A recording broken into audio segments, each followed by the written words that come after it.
Boa tarde a todos. Mais uma edição do Building the Future. É com um grande prazer que tenho aqui a acompanhar-me neste Fireside a Joana Pira Pereira. São mais alguns detalhes da experiência profissional e naturalmente do currículo da Joana. Larga experiência em muitas empresas, Portugal Telecom, meu, Generali e também o Grupo Sonai, no desenvolvimento de novas áreas de negócio, o lançamento de projetos tanto na área de transformação digital, marketplaces. Uma gestora que tem e que combina muito bem a experiência do mundo físico, da transformação das pessoas, mas também, basicamente, a introdução dos conceitos de transformação digital e tecnológica dentro daquilo que, no fundo, é importante no dia-a-dia e no futuro das companhias. Dois detalhes importantes também da experiência da Joana que eu gostava de destacar. Primeiro, aparentemente é uma nerd addicted, desenvolve e gosta muito de desenvolver aplicações e tem um particular interesse por robótica. Quando ela me disse isso, eu pensei que não tem mais nada que fazer, mas pronto, é aparentemente uma paixão dela. E há um detalhe também muito interessante, que é participou em edições anteriores no Building the Future como membro do nosso Conselho Consultivo. Um detalhe também ainda mais interessante, que tem uma formação muito curiosa. Tem uma licenciatura em Ciências Políticas, o que ajuda-nos a antecipar aqui um debate muito pouco estruturado, espontâneo, mas contrariamente aos debates políticos, eu diria seguramente mais divertido. E fizemos ali um pledge, ali no backstage, de que não íamos destoar com a qualidade dos speakers anteriores. Aos 16, Gintali Rao lembrou-me aquela música do GNR. Os meus 16 seguramente não foram extraordinários, mas já não me lembro muito deles. Tu seguramente que sim. O que era para ti o futuro aos 16 anos? Era um futuro global, individual? O que era?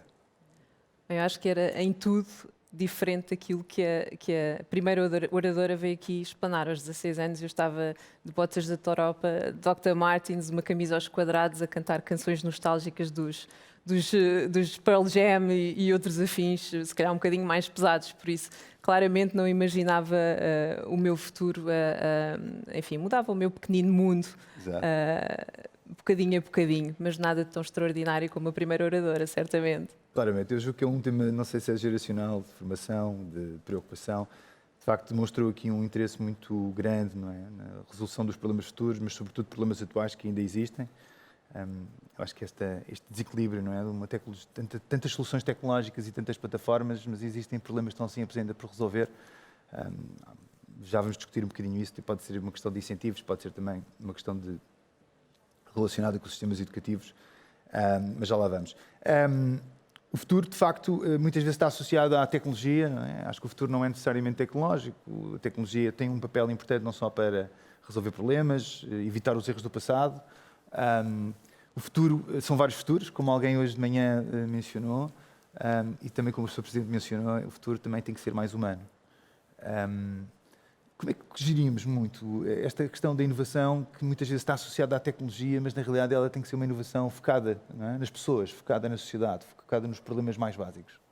Acho que se há alguma coisa que as últimas décadas até, em especial a última, nos ensinou, é que nós vamos saltando um pouco de tecnologia em tecnologia. Quer dizer, quando comecei a trabalhar, andávamos, aliás, até partilhámos parcialmente o mesmo projeto, mas andávamos a falar de infraestruturar Portugal com banda larga, etc. Na altura, banda larga é se calhar o que hoje em dia ninguém aceita como uma definição de internet, mas quer dizer, passamos de conceito em conceito, hoje estamos no AI, no Big Data, todos estes chavões, mas é algo que efetivamente não muda, que é aquilo que é a condição humana e é o que está por trás e que faz parte de entendermos exatamente o que é que nos move, aquilo que são os nossos problemas básicos, até agora falando sobre o último orador, aquilo que são as fricções também, que muitas vezes nos impedem de inovar, de avançar, e que não têm nada a ver com tecnologia, são no fundo compreender aquilo que são as nossas motivações, os nossos maiores desejos também, para então encontrar que são as ferramentas melhores para resolver problemas, que acho que é um pouco isso que a inovação pretende fazer, no fundo. Eu acho que a apresentação da Gintali é interessante também pela perspectiva de que nós sempre vemos que a força motriz da inovação é muitas vezes top-down, não é? Ou seja, ela é motivada necessariamente por uma pressão de mercado, pela necessidade premente de resolver problemas, Eu acho que ela dá uma perspectiva mais humana, mais social, né, da utilização da inovação e de recursos tecnológicos como catalisadores de transformação social, onde a participação individual, proativa para a resolução desses problemas é imperiosa. Como é que tu vês, no fundo, um pouco a capacidade de resourcefulness, não, das pessoas de assumirem esses desafios, de serem capazes de elas próprias, de serem autodidatas e assumirem esses desafios hoje em dia, pelo menos na sociedade portuguesa, eu diria? Acho que foi provavelmente a mensagem que achei mais interessante, e estamos a falar do futuro e a pensar um pouco como é que tudo isto se liga para o futuro. Foi a mensagem mais interessante destas três pessoas que estiveram aqui a passar a sua mensagem, mas parece-me que estamos assim num tipping point, no fundo, em que estamos à beira de haver uma verdadeira democratização da inovação, das capacidades de inovação. O acesso está lá, eu sou hiper fã de open source, apesar de ter um iWatch, não devia dizer isto, mas sou muito fã de open source, de tudo aquilo que são os open APIs que estão ao nosso alcance para, no fundo, fazermos o que quisermos para a frente. Temos é de estar motivados, temos de ter curiosidade também, ter ferramentas que muitas vezes não passam por temas tecnológicos, mas a capacidade um pouco de problem solving, como dizia também a primeira oradora. Temos capacidade e vontade de fazer acontecer. E acho que estamos nesse tipping point, que é a democratização do acesso a essas ferramentas. Certamente falamos também de ensino, se calhar temos de ir um pouco mais além, não tão teórico, mas no sentido mais prático, de dotar toda a gente, as empresas, de capacidade de fazer acontecer. Mas depois com isso vem uma grande responsabilidade também, que é, tendo tudo ao nosso alcance, depois parte de cada um de nós também fazer algo por mudar algum problema em concreto, ou até alguma coisa mais aspiracional, não precisam ser só... Eu acho que há o tema da motivação, né? A motivação pode ser determinada por necessidade, que eu acho que é o aspecto que ela desenvolve muito na apresentação, mas também pela perspectiva dos incentivos, né? E os incentivos, se quisermos, sempre muito associados à forma como as organizações orientam o modelo da sua transformação, a forma como fazem o deployment dos seus planos. Muitas vezes esses incentivos estão associados a objetivos de remuneração, de capital, não é? de valor para o acionista.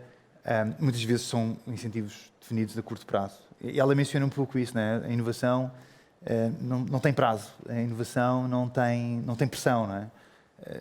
Como é que nós conseguimos, no fundo, nós falámos um pouco sobre isso, não é? Como é que passamos do greenwashing, não é? E do new trend washing para algo de facto concreto, onde as organizações possam entender que ainda há muito para fazer no seu entorno social?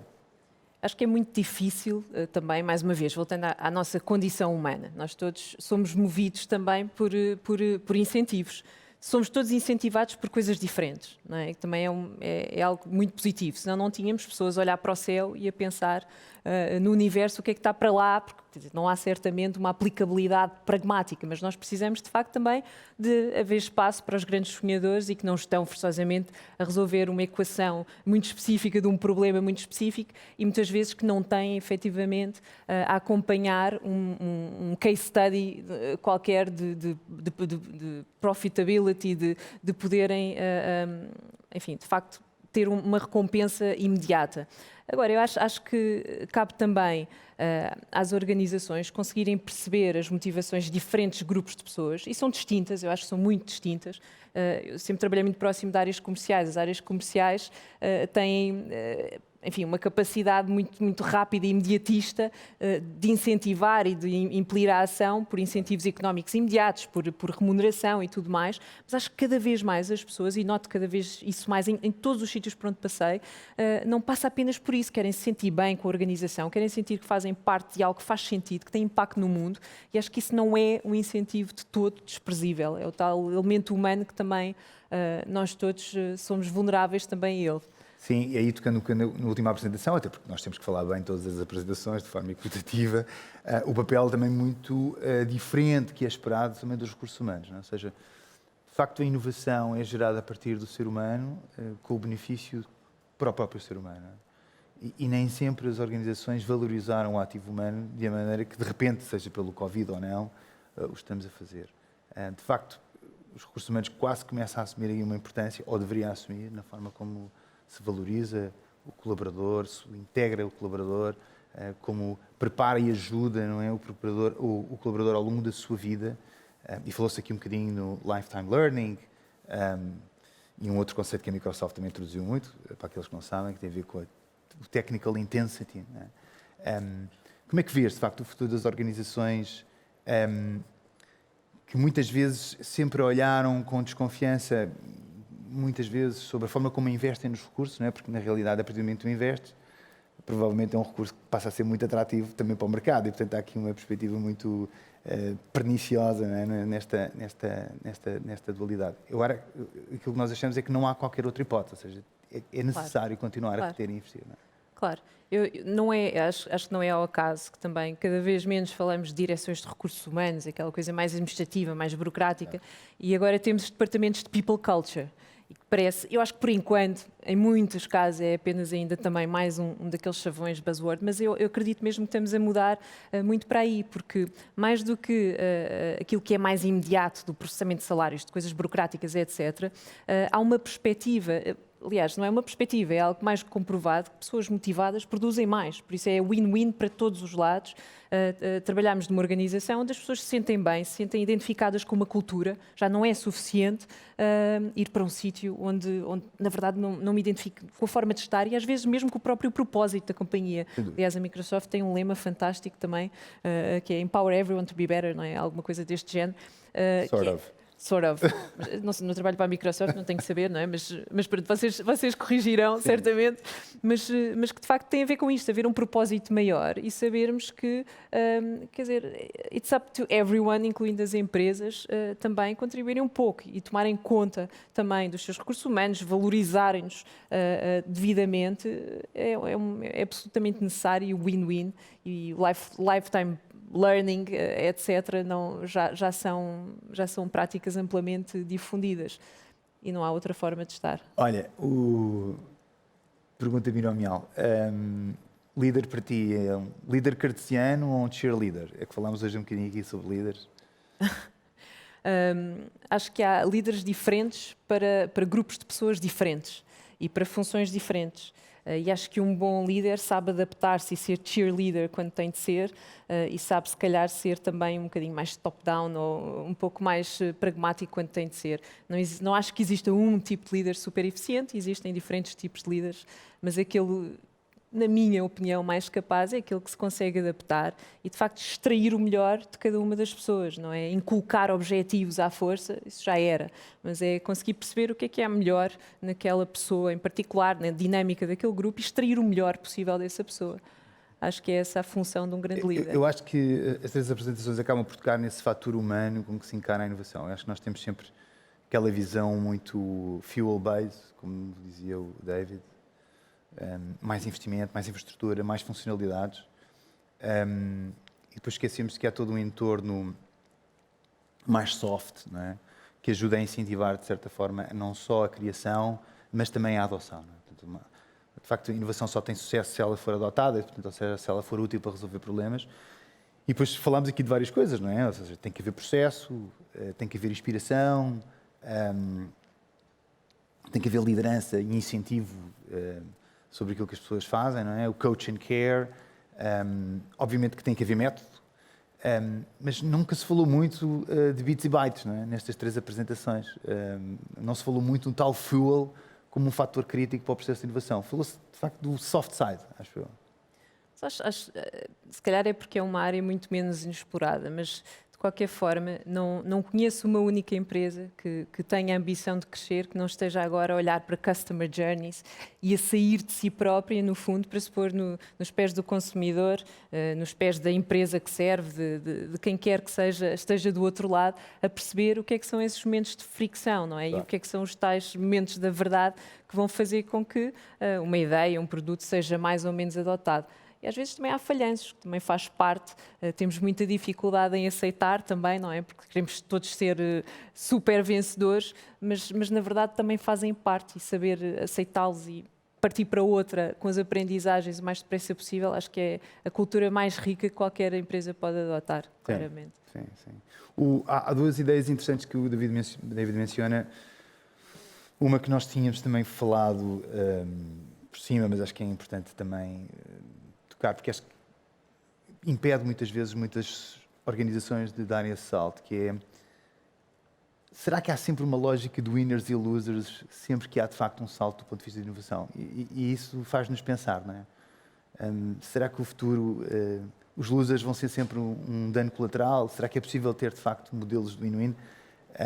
E isso acaba por perigar, não é, muitos dos nossos achievements e muitos dos nossos saltos tecnológicos, porque nem toda a população, não é, seja dentro de uma organização ou na sociedade, consegue ver os benefícios. Antes, pelo contrário, não é?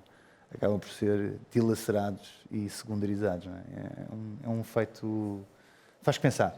Faz pensar.